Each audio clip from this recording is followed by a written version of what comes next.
Magandang araw po mga boss at welcome back po dito sa ating YouTube channel. Sa video ito ay meron lang akong share po sa inyo itong recently ko lang binili na para sa aking estudyante na itong laptop na HP na Victus 15 po yung kanyang pinaka unit. Meron po siyang logo na V, yan, Victus. May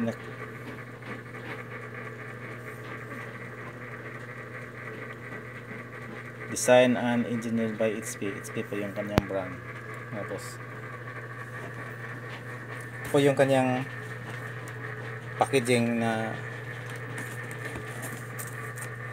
yung kanyang sa pagbili namin.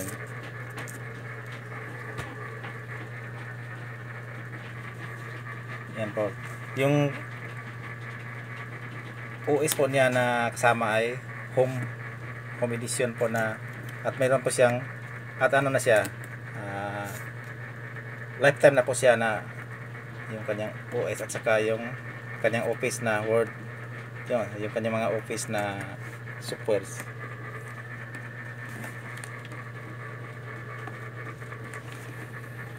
Ito pong Victus 15 na 1450 ay ano to,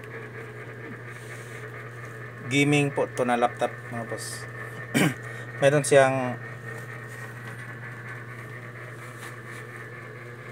siyang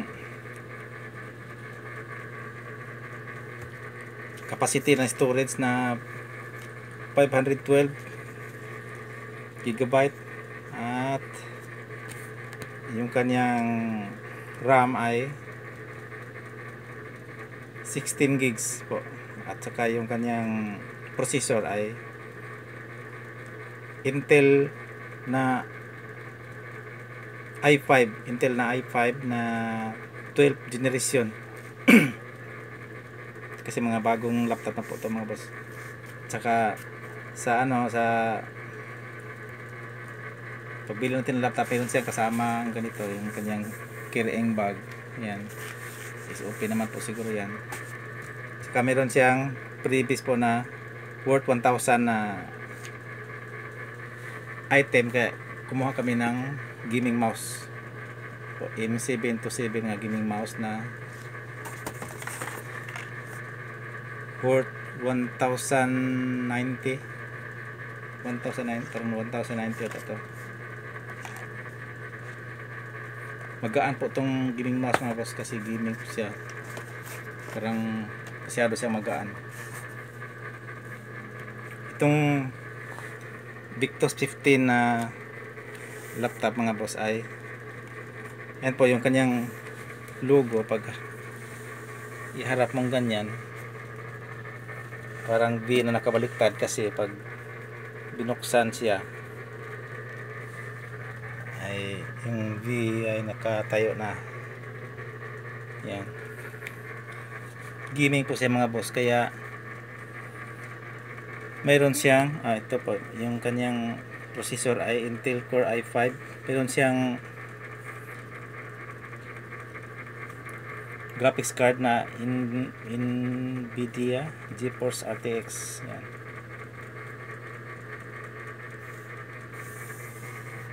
madali lang po siya mag-boot mga boss, kasi ano siya, yung kanyang storage na 512 gigs ay SSD na po siya boss. Di na siya HDD gaya ng mga lumang mga laptop ngayon. Mga bago ngayon ay SSD na po siya, kaya madali na po siyang mag-boot. Pag inoon mo, hindi na ka maghintay ng matagal, madali na po siya. Itong kanyang mousepad ay wide po siya, malaki po siya mga boss, compare doon sa mga ibang mga laptop. Convenient po siya gamitin.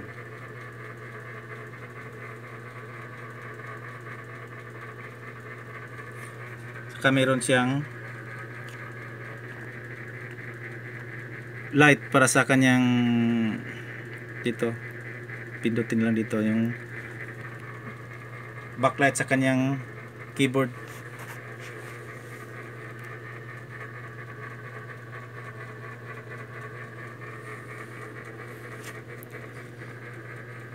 Saka yung kanyang power button ay andito sa kakaiba po siya, nandito siya, hindi siya nakaseparate doon. Saka dito yung mga power button. Yung sa kanya ay dito nakasama dito sa last na mga ano.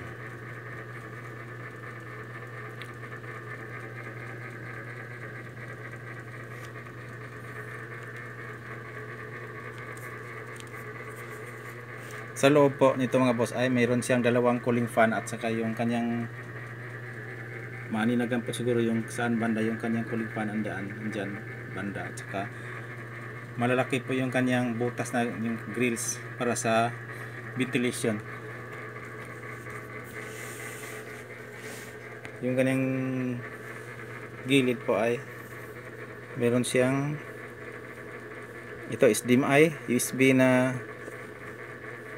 standard, saka meron siyang maliit na type C.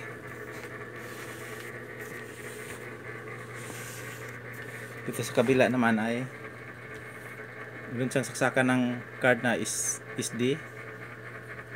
Dito yung kanyang power para sa kanyang adapter. Ito ay USB din.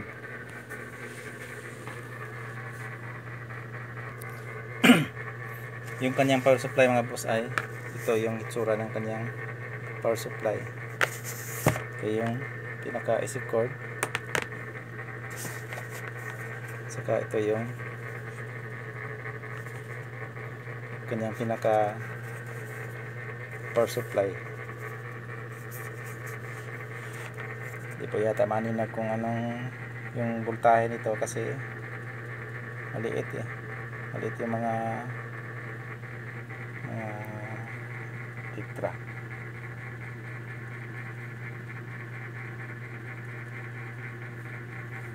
watts yung kanyang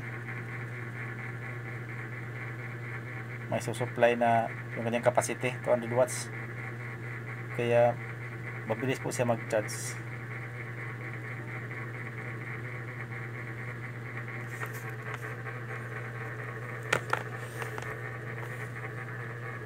Mga 2 weeks na siguro namin ito nabili, more than 2 weeks na siguro. Yung price nito mga boss ay naglalaro sa 50k, depende sa tindahan, pero almost mga 50k yung kadalasan na presyo nito mga boss. Sinishare ko lang po sa inyo para kung mayroong mga ibang magbablak na bibili ng gadget kaya nito. Ito ay isa sa mga, hindi naman ito pinakataas na yung matataas na klase, ay ito ay parang sa middle lang siya, pero maganda na po ito mga boss kasi gaming na po ito Yung kanyang storage ay 512 na po gigabyte, malaki rin. Kaya nga lang hindi siya ma-upgrade daw kasi yung kanyang SSD ay single slot lang siya, pero malaki naman yung storage. Hindi na siguro yung kailangan na mag-upgrade. Hanggang dito lang po yung share ko sa inyo mga boss about ito sa HP na Victus 15 na laptop mga boss. Maraming salamat po at God bless po sa ating lahat.